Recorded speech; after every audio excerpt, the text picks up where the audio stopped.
जय इब के सतगुरु मिले, सब दुख आँखों रोए।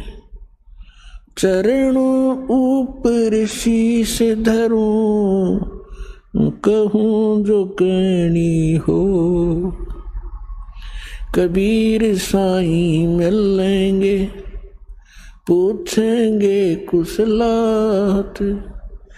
आदि अंत की सब कहूँ, अपने दिल की बात। चाहे लाख लोग मिल जाएं, हमसे तुमको बहुत है, तुमसे हमको नहीं। तुम्हारे विसारे क्या बने, मैं किसकी शरण में जाऊं। शिव बिरंच मुनि नारदा, तिनके हृदय न समाऊं। अवगुण किए तो बहुत किए, करत न मानी हारे। बावे बंदा बख्श दियो, बावे गर्दन उतार। अवगुण मेरे बाप जी, बख्शो गरीब नवाज। जो मैं पूत कुपूत हूँ, बहुर पिता को लाज। मैं अपराधी जन्म का, नक्सिक भरे विकार। तुम दाता दुख भंजना, मेरी करो संवार। सूरत करो मम साइया, हम हैं भव जल माही। आप ही बह जावांगे, जो तुम न पकड़ोगे बाँ। हे बंदी छोड़ दयाल जी, तुम तक हमारी दौड़े। जैसे काग जहाज का, अब सुहजत और निठोरे। परम पिता परमात्मा पूर्ण ब्रह्म, सारी सृष्टि के रचनहार कबीर परमेश्वर जी की असीम रजा से आप सभी पुण्यात्माएं ये सत्संग सुनने के लिए उपस्थित हुए।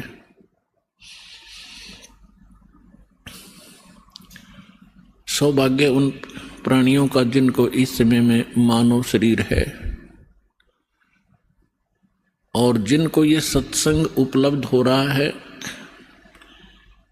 वो तो बहुत ही पुण्यकर्मी प्राणी है।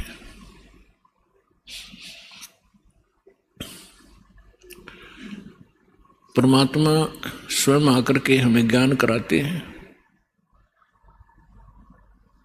और हमें याद दिलाते हैं, आप जिस लोक में रह रहे हो ये लोक ठीक नहीं। परमात्मा के पास सभी दुखी प्राणी आया करते थे कबीर बंदी छोड़ के पास, और वो ये कहा करते थे कि हम पर संकट बहुत है गुरुदेव, हम महादुखी हैं। तो परमात्मा कहा करते, बच्चों ये काल का लोक है और यहाँ पर 21 ब्रह्मांड तक आग लगी हुई है, राग द्वेष की, बेईमाना और काम क्रोध मोह लोभ अहंकार की आग में सभी जल रहे हैं। यहाँ कोई प्राणी सुखी नहीं है। आप ये मानते हो कि मैं रोग मुक्त हो जाऊंगा तो मैं सुखी हो जाऊंगा। जो निरोग हैं उनसे मिलिए जा करके, उनको ना जाने कितनी और टेंशन पाएंगी जिनको आप सुखी मानते हो, क्योंकि जो निर्धन है वो सोचता है कि ये पैसे वाले सेठ साहूकार ये सुखी होंगे। जहां माया का समावेश है पुण्यात्माओं, स्वप्न में सुख नहीं हो सकता। या भूल है प्राणी का, क्योंकि जब तक हम उस आग में नहीं गिरते तब तक हमें ऐसे लगता है शीतल होगी। और सेठ ये सोचते हैं कि राजा लोग सुखी होंगे, हमें सुख नाम की वस्तु नहीं। क्योंकि सेठ वैसे नहीं बनता, उसने कोई तिगड़मबाजी करनी ही पड़ती है। उसके पास 20-30 लाख रुपए हैं तो 50 लाख रुपए का काम उसने आगे फिर से ऑन लोन ऋण लेकर शुरू करना पड़ेगा, तभी वो सेठ होने की सोचेगा। और वो 50 लाख का लोन ले लिया, बिजनेस ठीक चला नहीं, अब 20 लाख हुए गए और 30 लाख 50 लाख का लोन गया। वो सेठ उस टेंशन के अंदर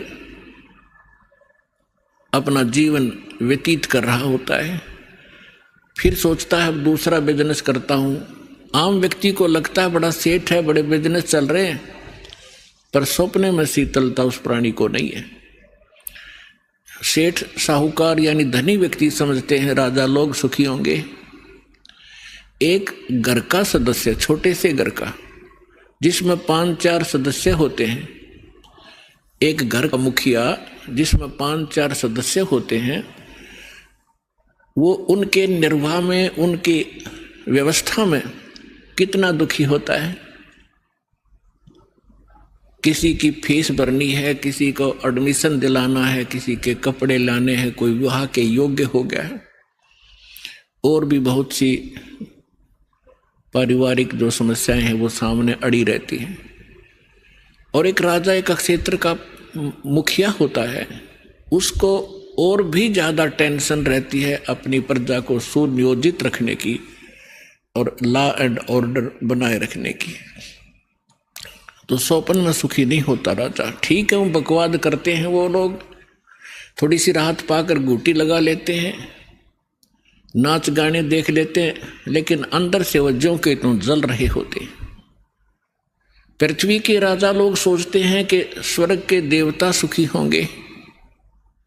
इन देवताओं की कथा पढ़कर देखो पुराणों के अंदर, इनमें वही आग जल रही है जो यहाँ के लोगों में है, क्योंकि वो भी एक जीव हैं। जैसे कोई IAS ऑफिसर लग जाता है, भले ही वो कमिश्नर लग जाता है, DC लग जाता है, वो है तो जीव, मनुष्य ही, उसके अंदर सब विकार विद्यमान है जो एक गरीब व्यक्ति में, आम नागरिक में है। काम, क्रोध, मोह, लोभ, अहंकार, उससे भी वो सड़ रहा है। बेशक वो अधिकारी बन गया है, साहब बन गया है, लेकिन उसके ऊपर जो आपदाएं हैं, प्राकृतिक दुख हैं, ज्यों के त्यों बने हुए हैं। इसी प्रकार वो देव समझो। और देवता लोग समझते हैं कि इंद्र सुखी होगा, वो देवताओं का राजा है।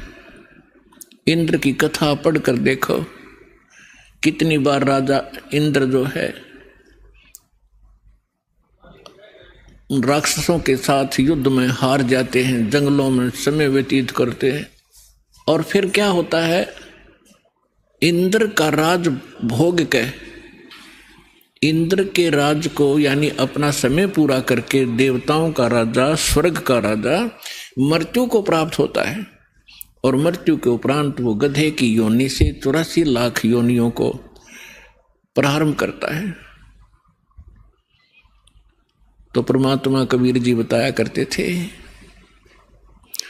भाई तन दर सुखिया कोई ना देखा, जो देखा सो दुखिया हो। उदय अस्त की बात करते हैं, मन सबका किया विवेक का हो, सबका किया विवेक का हो। तन दर सुखिया कोई ना देखा, जो देखा सो दुखिया हो। उदय अस्त की बात करते हैं, मन सबका किया विवेक का हो, सबका किया विवेक का हो। भाई घाटे बाधे सब जग दुखिया, के गृहस्थी बैरागी हो। घाटे बाधे सब जग दुखिया, के गृहस्थी बैरागी हो। सुख देव ने दुख के डर से, गर्भ में माया त्यागी हो। गर्भ में माया त्यागी हो। तंदर सुखिया कोई न देखा, जो देखा सो दुखिया हो। उदय अस्त की बात करते हैं, मन सबका किया विवेका हो। सबका किया विवेका हो। भाई जंगम दुखिया, ये जोगी ही दुखिया, तपस्वी को दुख दूना हो। जंगम दुखिया, जोगी दुखिया, तपस्वी को दुख दूना हो। आशा तृष्णा सब में व्यापे, कोई महल ना सुना हो। कोई महल ना सुना हो। तंदर सुखिया कोई ना देखा, जो देखा सो दुखिया हो। उदय अस्त की बात करते हैं, मन सबका किया विवेका हो। सबका किया विवेका हो। भाई साच कहूं तो ये जग न माने, पर झूठ कही ना जाई हो। साच कहूं तो ये जग न माने, पर झूठ कही ना जाई हो। ये ब्रह्मा विष्णु शिव जी दुखिया, जिन ये राह चलाई हो। जिन ये राह चलाई हो। तन दर सुखिया कोई न देखा, जो देखा सो दुखिया हो। उदय अस्त की बात करते हैं, मन सबका किया विवेका हो। सबका किया विवेका हो। भाई सूरपति दुखिया, भूपति दुखिया, ये रंग दुखी बपरीती हो। सूरपति दुखिया, भूपति दुखिया, रंग दुखी बपरीती हो। कहे कबीर और से भी दुखिया, एक संत सुखी मन जीती हो।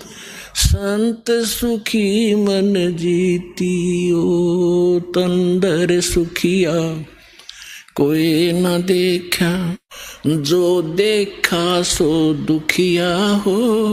उदय अस्त की बात करते हैं, मन सबका किया विवेका हो।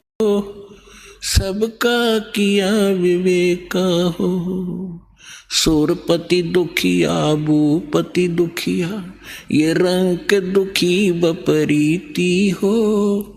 सूरपति दुखिया, भूपति दुखिया, रंग दुखी बपरीती हो। कहे कबीरी और सब दुखिया, एक संत सुखी मन जीती हो। संत सुखी मन जीती हो। तंदर सुखिया कोई ना देखा, जो देखा सो दुखिया हो। उदय अस्त की बात करते हैं, मन सबका किया विवेका हो। सबका किया विवेका हो। अब परमात्मा कबीर जी बताया करते थे, बच्चों जिस लोक में आप रह रहे हो, यहाँ सुख नाम की वस्तु नहीं है। इस झूठे सुख को ही आपने सुख मान लिया। हल्के दुख को आप सुख मान बैठे हो। अन्य की तुलना में आप पर कम आपत्ति है, आप उसे सुख मान बैठे हो। इस 21 ब्रह्मांड में सुख नाम की चीज नहीं है। क्या बताते हैं परमात्मा कि भाई घाटे बाधे सब जग दुखिया, और के गृहस्थी बैरागी हो। अपने आत्माओं, हमारा दुर्भाग्य रहा कि हमें ऐसे नकली गुरु धर्म गुरु प्राप्त हुए जिनको अपने सिलेबस का भी ज्ञान नहीं, वो टीचर कौन से खाते के। वैसे तो ये वर्ण बाद में बने हैं, हम सभी एक ही थे, ना कोई ब्राह्मण था, ना क्षत्रिय, ना शूद्र, ना वैसे, सभी भाई बहन थे। फिर इन्होंने अपने वर्क डिवाइड कर लिए। एक भाई ने यानी एक कुछ व्यक्तियों ने मिलकर कहा भी आप शिक्षा ग्रहण करो और सदग्रंथों को समझो और इस ज्ञान को हमें बताओ।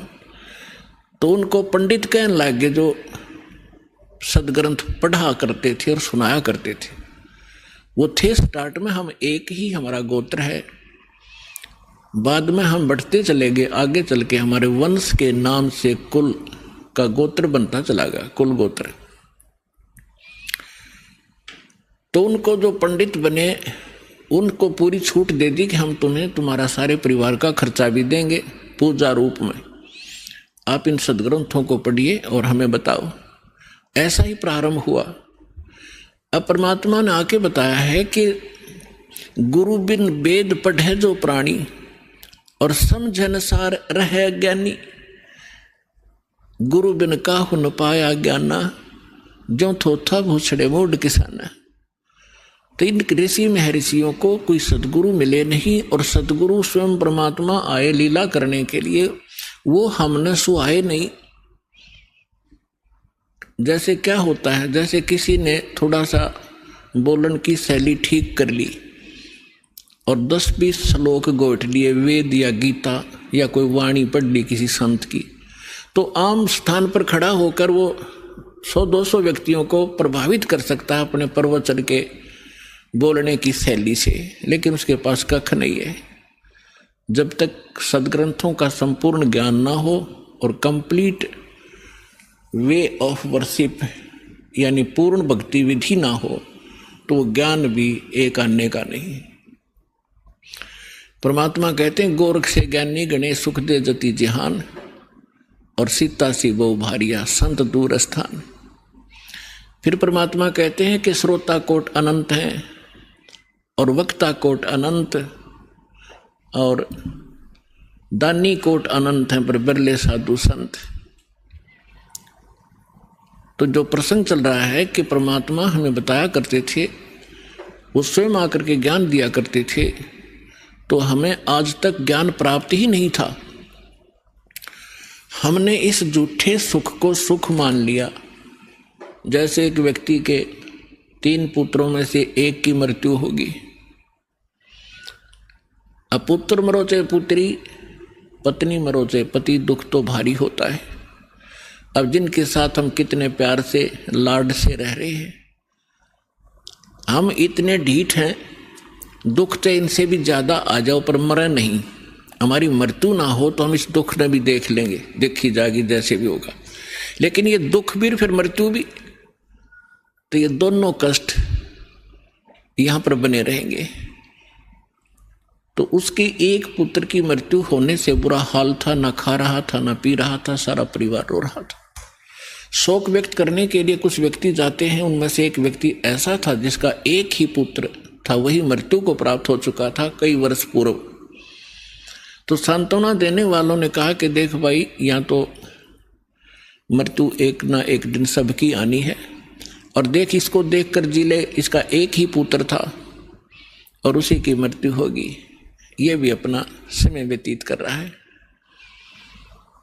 फिर उस व्यक्ति को जिसका पुत्र तीनों में से एक मृत्यु को प्राप्त हुआ था, तो उसको थोड़ा सा सांत्वना हुई, हौसला हुआ, ये सोचकर कि हे भगवान, इससे तो मैं भी सुखी, मेरे 2 तो बच गए।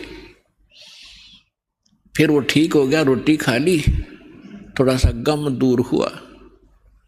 अब खाक सुख हो गया, क्या पुत्र वापस आ गया वो? तो परमात्मा कहते हैं झूठे सुख को सुख कहे ये मान रहा मनमोद, ये सकल जबीन ना काल का, कुछ मुख में कुछ गोद। और फिर परमात्मा हमें याद दिलाते हैं कि जो सुख सथल है उसका तुम्हें ज्ञान नहीं है, क्योंकि आज तक तुमने वो सूक्ष्म वेद प्राप्त नहीं हुआ। वो सुख स्थान बताने के लिए मैं आया हूं अपने निज लोक तय। परमात्मा कहते हैं अवगत से चल आया, मेरा कोई भेद मर्म नहीं पाया। परमात्मा अपनी महिमा कबीर जी स्वयं बताते हैं कि मैं सतलोक से चलकर आया हूं और मेरी महिमा से कोई परिचित नहीं है। अवगत से चल आया, मेरा कोई भेद मर्म नहीं पाया। अब क्या बताते हैं परमात्मा, एक बार गोरखनाथ जी ने रामानंद जी, स्वामी रामानंद जी आचार्य जी को आध्यात्मिक गोष्ठी के लिए पुकारा, बुलाया।